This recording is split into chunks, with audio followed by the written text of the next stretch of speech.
Hello. हमारा आज का टॉपिक है surgical contraceptives. Surgical contraceptives. Surgical contraceptives का मतलब है कि सर्जरी के थ्रू या ऑपरेशन के थ्रू जब आप इस तरह का मेथड अडॉप्ट करते हैं कि प्रेगनेंसी को अवॉइड किया जा सके तो उसे हम सर्जिकल कॉन्ट्रासेप्टिव्स कहते हैं। इसमें सबसे पहला मेथड है जिसको हम कहते हैं वेसेक्टॉमी।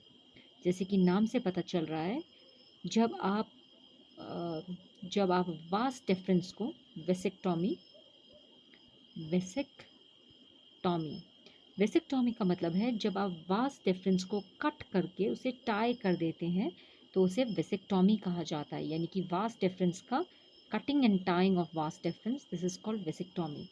इस प्रोसेस में स्पर्म्स प्रोड्यूस तो होते हैं लेकिन ये स्पर्म्स वास डिफरेंस से ऊपर नहीं आते, और सीमेन भी रिलीज होता है लेकिन उस सीमेन में कोई स्पर्म प्रेजेंट नहीं होता है, इसलिए फर्टिलाइजेशन नहीं हो पाएगी।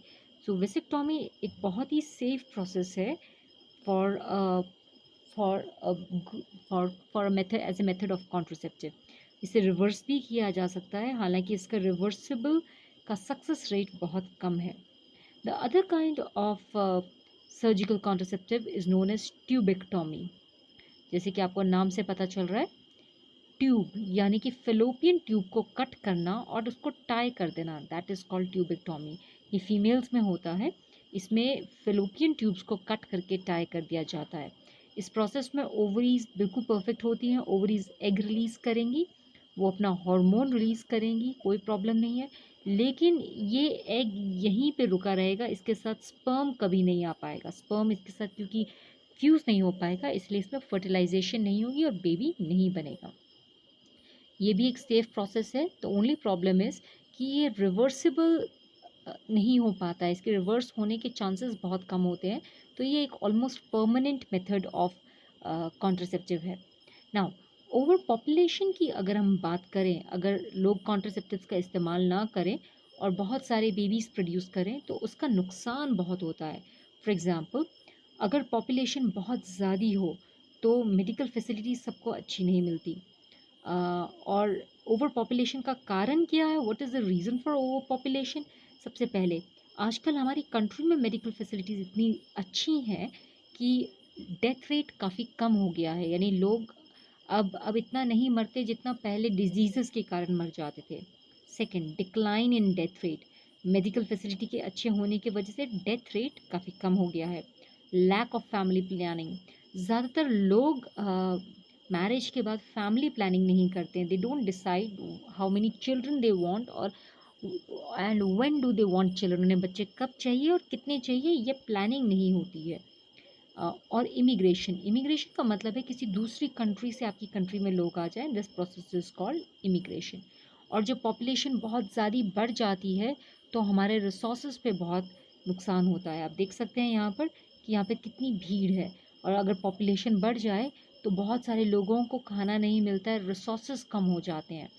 तो अगर आप रहना चाहेंगे तो आप ऐसी भीड़ इलाके में रहने की जगह, ओवर पॉपुलेटेड जगह जैसी जगह में रहने की जगह, you would prefer something like this, जहाँ पे मुश्किल से 4-5 लोग हों, पेड़ पौधे हों, सांस लेने के लिए जगह हो, चलने के लिए खुला स्पेस हो।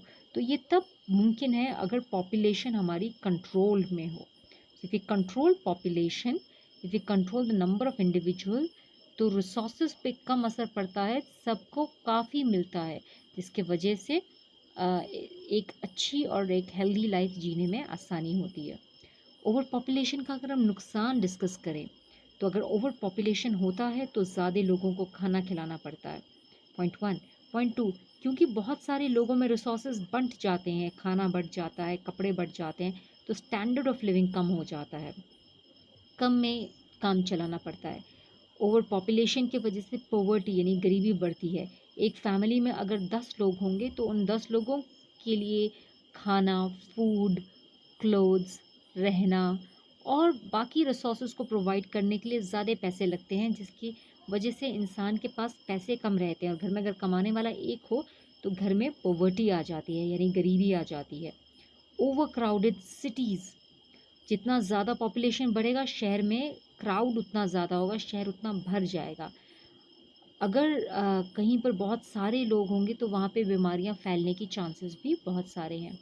नेचुरल रिसोर्सेज जैसे कि पानी and food and water and cloth, इन सब की कमी हो जाएगी तो जिसके पास ज़्यादा पैसा है वो खरीदेगा और उसके वजह से कीमतें बढ़ जाती हैं। फैसिलिटीज़ जैसे कि घर, मेडिकल फैसिलिटी ये कम पड़ जाती हैं। जिन लोगों को जो लोग स्ट्रांग नहीं होते उनको खाना नहीं मिल पाता, तो स्टारवेशन यानी कि भूखमरी हमारे देश में बहुत बढ़ती है। सबको एजुकेशनल फैसिलिटी नहीं मिलती, जिसके वजह से लोगों में अनएम्प्लॉयमेंट बढ़ेगी। अनएम्प्लॉयमेंट बढ़ेगा तो क्राइम रेट भी बढ़ेगा, यानी कि जो जिन लोगों को जॉब नहीं मिलेगी वो क्राइम की तरफ बढ़ेंगे। तो ओवर पॉपुलेशन के बहुत सारे नुकसान हैं। इसलिए सबसे बेस्ट है कि when you have children you should have children by choice, not by chance. हमेशा ये डिसाइड करना चाहिए आपको लाइफ में कितने चिल्ड्रन, अपनी लाइफ में कितने बच्चे करने हैं और कब करने हैं। क्योंकि कोई भी बच्चा इस तरह से लाइफ डिज़र्व नहीं करता कि उसको खाना ना मिले या उसको एक अच्छा घर ना मिले। Every child deserves a good home and a happy home. हर बच्चे के लिए एजुकेशन मिलनी चाहिए, उसको खाना मिलना चाहिए, हैप्पी घर मिलना चाहिए। सो आप जैसे देख सकते हैं एक adoption is also a good method, जिसके वजह से एक बच्चे को एक अच्छा घर मिल सकता है। So you can adopt and build a family to change lifes forever. So इसके साथ हमारा चैप्टर ख़त्म हुआ। Have a nice day.